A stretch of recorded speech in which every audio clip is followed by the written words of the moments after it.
पहले एक डाकू होते थे और इस एरिए का सागर का डाकू था पूजा बब्बा, नैनागिर का था हरि सिंह, द्रोणागिर क्षेत्र का था मूरत सिंह, मुरैना का था मलखान सिंह।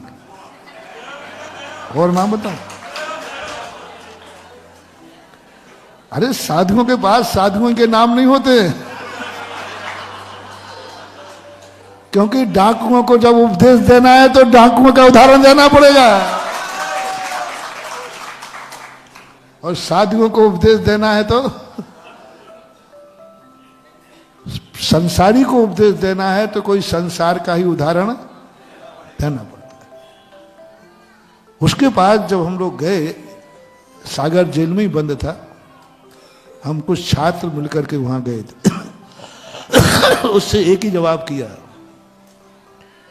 कि तुम में अच्छाई क्या है और तुमने अपनी जिंदगी में अच्छा क्या किया है। तुम्हें सारे संसार की बद्दुआएं हैं, तुमने लूटा है, तुम सर्वद्रोही हो, तुम्हारे में अच्छाई क्या है?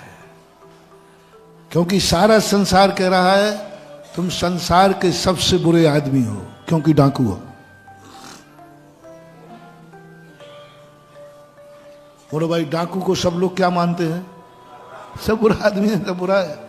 तो हम लोगों ने कहा संसार सारा आपको बहुत गंदा आदमी मानता है, बहुत बुरे आदमी हो तुम, तुम्हारा मन भी बुरा, तुम्हारा सोच भी बुरा, तुम्हारी क्रियाएं बुरी, राष्ट्रद्रोही हो तुम, समाजद्रोही हो, मानवद्रोही, सब प्रकार के गुण है। तुम में अच्छाई क्या है? तुमने अपनी जिंदगी में अच्छा काम क्या किया? क्या गजब महानुभाव। सुनना, आज जो मेरा लक्षण, जो सुबह चर्चा के बाद ये प्रवचन आ गया, जहां सबसे बड़ा दुर्गुण है वहां जरूर कोई ना कोई गुण है। क्या जवाब दिया पूजा बब्बा ने? एक आंख थी उनकी, एक आंख के थे वो, एकाक्षी थे। बोले हमने अपनी जिंदगी में, हमारे गैंग का एक नियम है, महिला के शरीर पर जितना आभूषण होगा उस आभूषण को हम कभी नहीं उतरवाते,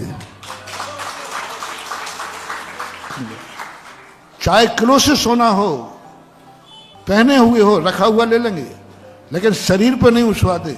और हमारी गैंग का कोई भी व्यक्ति महिला का स्पर्श नहीं कर सकता। तो मैंने करे तो क्या सजा है? बोलो तुरंत सूट, कोई केस नहीं चलता, कोई वकालत नहीं, कोई बहस नहीं, कुछ नहीं। यदि किसी महिला को उसने गलत भाव से छू भी लिया और सोने की चैन उसकी खींच ली, उसको तुरंत वहीं शूट कर दिया जाएगा, ऑन द स्पॉट। अब इस गुण की महिमा बताओ, ये कितना बड़ा गुण है।